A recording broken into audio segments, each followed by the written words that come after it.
normal, non-abusive doctors left, would indicate that the person may be right. Maybe they are being victimized. That's what I wanted to say, something along those lines. And one final thing, which is that I'm sure this is true personally. And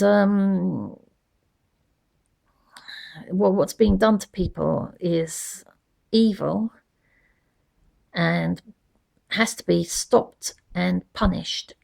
And the people who are doing it are so bad, I would even identify them genetically and remove them from the gene pool, because they're incredibly abusive. I mean, often I get this irritated feeling in my ear, and I have to squeegee it about to try and get rid of it. It's happening right now, and it can go on for ages. But if I try to actually clean away whatever's irritating it, then I get this horrible effect of coughing, this horrible effect, and need to cough, and my eyes water, and so on. And it's happening right now. You know, some people say they're electrosensitive these days. They're sensitive to all the electrical things around them. They're sensitive as soon as people start to use mobile phones around them. Maybe they're being victimized too. So, as well as infrared light, infrared things, you could also, I'm going to try it, try photographing things in incredibly bright light. I think you can get a disco light that makes incredibly bright flashing light. That's better than nothing. And then just run a camera around the room, close your eyes and run the camera all over the place and see if you pick up some orbs. I'm going to try and put that picture. I'm not an expert on this kind of thing, but I'm going to try and add to the end of this video the picture of one of the pictures of my eyes with these little lights, little round, small round things in it. They're only a millimeter. They look like they're only a couple of millimeters across or something, or a millimeter across, but they're there, just like little round white things, or see-through reflecting light, maybe. I think I can sense them in my eyes sometimes when they cause a general feeling of discomfort. And when I rub my eyes, instead of getting an ordinary sort of feeling or whatever, I get a squashy sound, like something's getting squashy in it. And a feeling like there's something almost jelly-like in my eyes. Of course there isn't.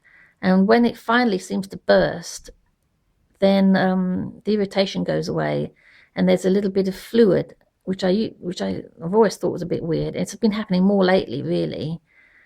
And I think that could be the manifestation of an orb, some sort of liquidity, or it turns liquid once it's destroyed. And other than that, is invisible.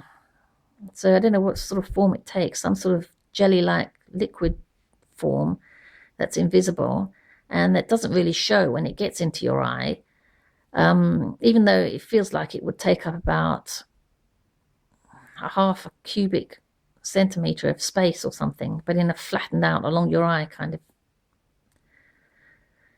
shape.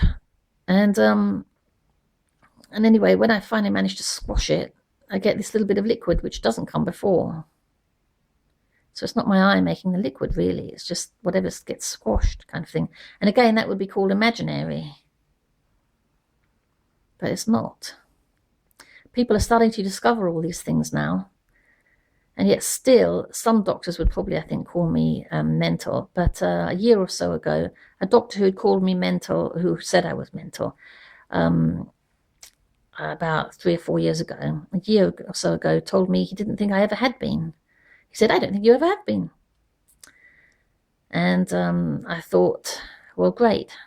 At least they're now starting to let me off the hook a bit. Maybe we might all get off the hook soon, but we need to keep proving things.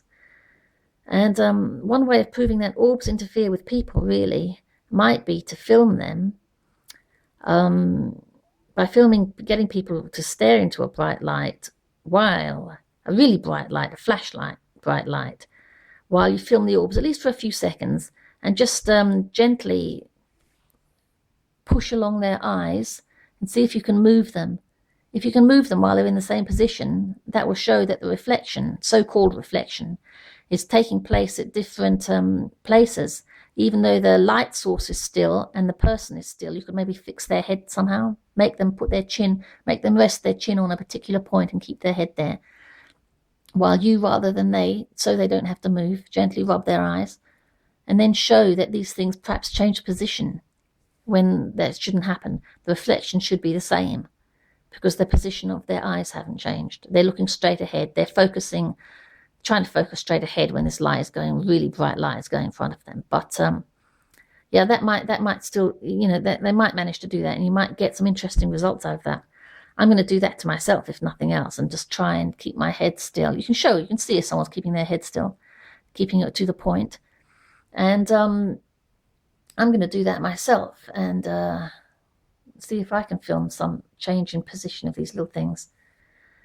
I'm also going to try and see if there's any way of interacting with them so that I can capture them and torture the hell out of them and make them suffer for what they do to me. I don't know if you've heard of Nephilim, but they're these descendants of the ancient watchers or aliens or angels or whatever. And they're descendants with humans. Apparently it says in the Bible somewhere, I've lost the quote. I heard it, I saw it on a YouTube video. I wish I'd taped it. I think it was a coast to coast video, and someone was actually talking about the Archons, I think. I'm not quite sure. I can't quite remember though. I think it was about the Archons. I'm not sure. It could have been about the coming financial collapse or something. But anyway, apparently the descendants of these UFOnauts, these angels or demons or aliens or whatever they are able to send away a little piece of themselves and bring it back to do, send it away on a mission and then bring it back to them, which actually sounds like these UFOs in the sky that come apart and then rejoin each other. Sounds like the modern Terminator, that Terminator that could lose pieces and then just have them all tumble back together again and form itself again. That's what these things seem able to do. Maybe that's what they've done to me, send little pieces to me.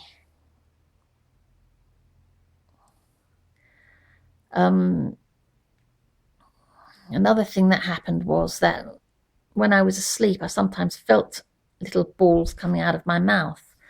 And I can doze. I've learned to doze quite well without actually sleeping. So I waited until I was dozing and felt them coming out and then spat them into a little glass container. There was no real spit going off, just those things, which I sort of blew really fast into the container. There was nothing in the container except them. It was an old coffee jar. I microwaved it.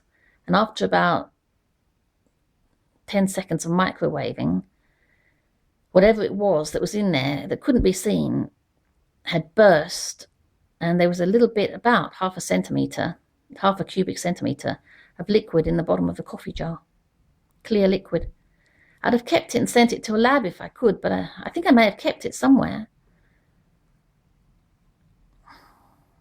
It would be really interesting to know what they're composed of, but by then they'd have been microwaved anyway, so the composition might have changed.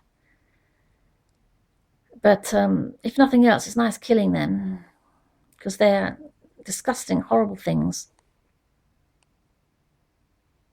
And so anyway, I'm going to carry on trying to identify them.